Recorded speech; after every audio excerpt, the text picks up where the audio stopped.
আসসালামু আলাইকুম বন্ধুরা। আজকে আমি তালের একটি মজার রেসিপি নিয়ে আসছি।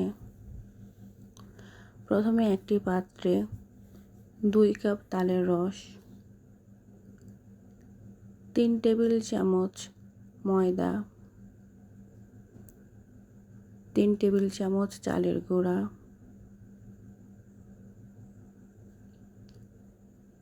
2 টেবিল চামচ কর্নফ্লাওয়ার,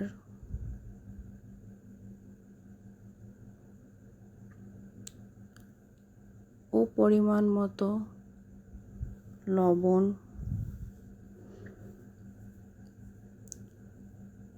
একত্রে সব কিছু মিশিয়ে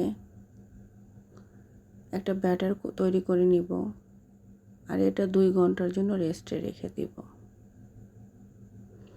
অন্য একটি পাত্রে 1 মগ পানি, 2 কাপ চিনি,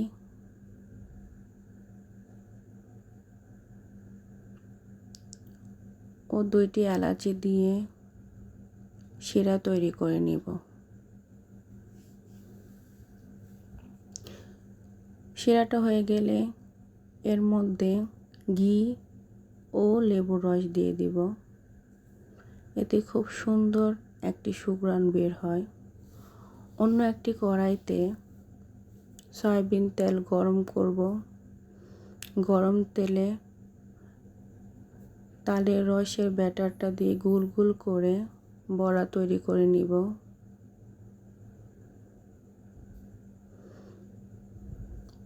বড়াগুলো লাল লাল করে মচমচে করে ভেজে নিতে হবে।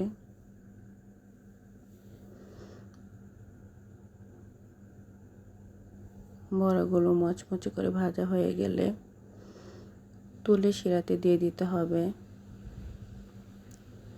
শিরা থেকে উঠিয়ে পরিবেশন করতে হবে। উপরে মচমচে আর ভেতরটা দেখেন রসে ভরা, তালের রস ভরা, খেতে অত্যন্ত সুস্বাদু। আল্লাহ হাফেজ।